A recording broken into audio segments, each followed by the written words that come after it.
स्वागत है आपका हमारे चैनल में, जिसमें आपको मिलती है रहस्य भरी बातें जानने को। अगर आपने हमारे चैनल को सब्सक्राइब नहीं किया तो सब्सक्राइब कर दीजिए और बेल आइकन को प्रेस कर दीजिए। धन्यवाद। 1911 में गायब हुई ज़ानेटी ट्रेन का रहस्य, जो आज भी अंतरिक्ष और समय में यात्रा करती। एक ट्रेन जो रोम से मिलान के लिए रवाना हुई थी, रहस्यमय तरीके से एक सुरंग में गायब हो गई, लेकिन आधी दुनिया में दिखाई देने लगी और वास्तव में असामान्य घटनाओं से घिर गई। ट्रेनों के बारे में सोचते हुए एक ट्रेन के अल्पज्ञात रहस्य का पता चला, जो 1900 के दशक की शुरुआत में एमिलिया रोमाग्ना और लोम्बार्डी के बीच एक सुरंग में गायब हो गई थी, यानी रोम स्टेशन से। ये 14 जुलाई 1911 है। बोर्ड पर सभी लोग। उस दिन से पहले ज्ञानेटी रेलवे कंपनी ने एक नई पर्यटक ट्रेन की पहली यात्रा के लिए एक महत्वपूर्ण विज्ञापन अभियान बनाया था, जिसमें लोकोमोटिव और 3 शानदार वैगन शामिल थे, जो यात्रियों को शानदार अभियानों से गुजरते हुए राजधानी से मिलान तक ले जाएगा। Lazio, Umbria, Tuscany, Emilia Romagna और लोम्बार्डी। बता दें कि एमिलिया और लोम्बार्डी के बीच ट्रेन को करीब 1 किलोमीटर लंबी सुरंग से गुजरना पड़ा था, जो उस समय किसी पहाड़ में खोदी गई अब तक की सबसे लंबी सुरंग मानी जाती थी। रेलवे कंपनी के कुछ परिवारों के सदस्यों का चयन किया था। उनके साथ 6 अन्य लोग भी थे, जिनमें ट्रेन ड्राइवर और ऑन बोर्ड स्टाफ शामिल थे। स्टेशन प्रबंधक से सीटी और हम चल पड़ते हैं। ट्रेन अपने मार्ग पर धीरे धीरे आगे बढ़ी ताकि सुंदर यात्रियों को वायलिन वादक सोनाटा, मनमोहक व्यंजनों और शैंपेन द्वारा मनोरंजन के साथ साथ दृश्य का पूरा आनंद मिल सके। सब कुछ ठीक चल रहा था और यात्रा संतोषजनक से अधिक साबित हो रही थी, और कुछ ही घंटों में ट्रेन सुरंग पर पहुंच गई। नई ट्रेन को उस विलक्षण सुरंग, जिसका उपयोग पहले से ही अन्य ट्रेनों द्वारा पहले ही किया जा चुका था, से गुजरते हुए देखने के लिए प्रवेश और निकास दोनों पर थोड़ी भीड़ थी। उपस्थित लोगों के हर्षोल्लास के बीच ट्रेन निकट आ गई, और एक बार जब ये पूरी तरह से पहाड़ के अंधेरे में प्रवेश कर गई, तो फिर कभी बाहर नहीं निकली। उसकी प्रतीक्षा कर रही छोटी भीड़ ने उसे कभी बाहर आते नहीं देखा। लंबे समय तक उत्सुकता और हैरानी के क्षण रहे, और मौके पर पुलिस को बुलाने के बाद उपस्थित लोगों ने एक प्रकार की खराबी के बारे में सोचकर निरीक्षण के लिए सुरंग में प्रवेश किया, लेकिन उस सुरंग के अंधेरे में उन्हें 2 यात्रियों के अलावा कुछ भी नहीं मिला। सदमा, ट्रेन का कोई निशान नहीं था और किसी दुर्घटना का कोई निशान नहीं था। रेलवे कंपनी के कर्मचारियों ने भी बिना किसी परिणाम के रेल खंड का निरीक्षण किया। उन दोनों को थोड़ा सा भी होश आने में कुछ दिन लग गए, और उनमें से एक ने एक अजीब रिपोर्ट दी।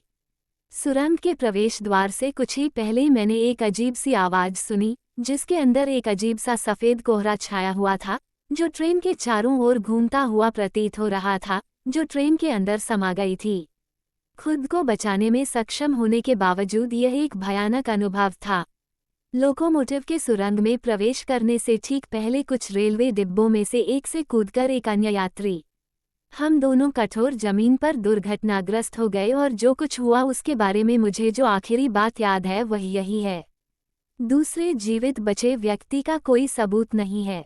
अन्य दुर्घटनाओं के डर से रेलवे के उस हिस्से को बंद कर दिया गया, और ज्ञानेटी रेलवे कंपनी ने घटना को कवर करने के लिए कई संसाधनों का इस्तेमाल किया।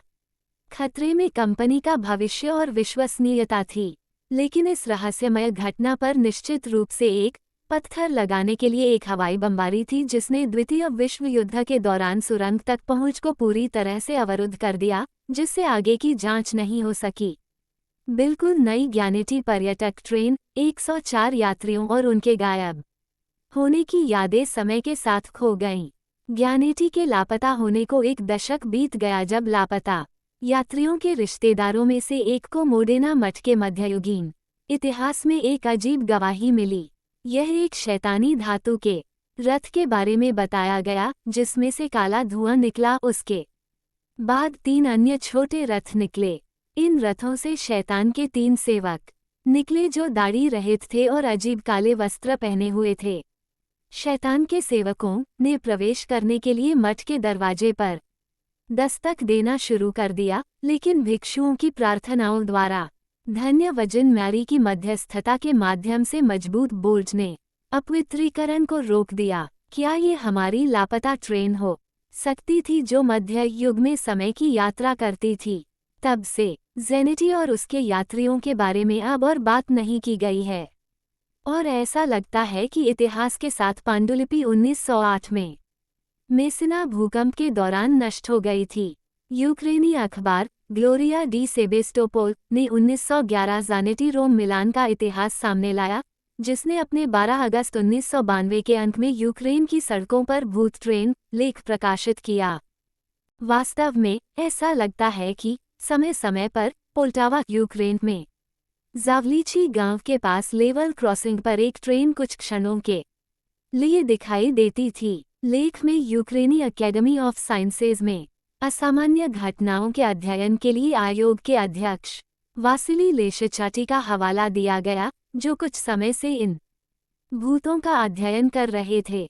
ये लेशचटी ही थे जिन्होंने यह विचार प्रस्तुत किया कि वह भूतिया ट्रेन कुख्यात ज़ानेटी थी, जो किसी तरह न केवल अंतरिक्ष में बल्कि समय में भी यात्रा करने में सक्षम थी, जिन्होंने 1800 के दशक के 40 के दशक में मैक्सिकन राजधानी के मनोरोग अस्पताल में 104 इटालियंस को नज़रबंद कर दिया था, जिन्होंने अपमानजनक और भ्रमित तरीके से व्यवहार किया था।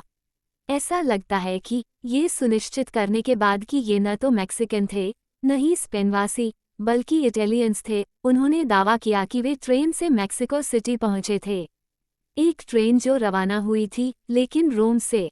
ऐसे लोग हैं जो कहते हैं कि समय के बाद 104 पागल लोगों ने अपनी नई वास्तविकता को अपना लिया और खुद को उस नए जीवन में एकीकृत कर लिया।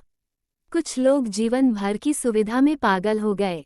ऐसे लोग भी हैं जो कहते हैं कि उनका कोई निशान फिर कभी नहीं मिला और मैक्सिको में उनके रहने के बारे में केवल डॉक्टर सेक्सिनो का नोट मौजूद है। फिर ट्रेन कभी नहीं मिली। क्या उसने अपने यात्रियों को उतार दिया और फिर समय और स्थान में अकेले भटकना शुरू कर दिया? लेकिन यूक्रेन की अकेडमी ऑफ साइंसेज में असामान्य घटनाओं के अध्ययन के लिए आयोग के अध्यक्ष के पास लौटते हुए लेशचटी भूत ट्रेन के प्रति इतना जुनूनी था कि वो खुद उस पर घात लगाकर हमला करने और कई गवाहों के सामने उस पर चढ़ने के बाद गायब हो गया। 25 सितंबर 1991 की उस शाम के बाद से लेशचाटी का कोई पता नहीं चला और किसी को भी रहस्यमयी ट्रेन की देखभाल करने में कोई दिलचस्पी नहीं थी। ये गवाही अक्टूबर 1955 में दी गई थी।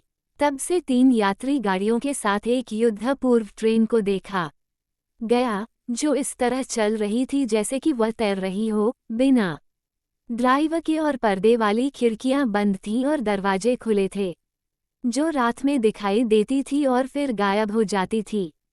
कुछ क्षणों के बाद बहुत कुछ हुआ। मॉस्को में 1975, 1981 और 1986 में चेरनोबिल में परमाणु ऊर्जा संयंत्र में दुर्घटना से कुछ समय पहले नॉर्वे में बाल्कन में, फिर 1986 में चैनल टनल में और अन्य स्थानों पर और समय पर। मुझे समझ नहीं आया क्यों, लेकिन जेनिटी रोम मिलान के इतिहास ने भारत में गहरी रुचि जगाई है।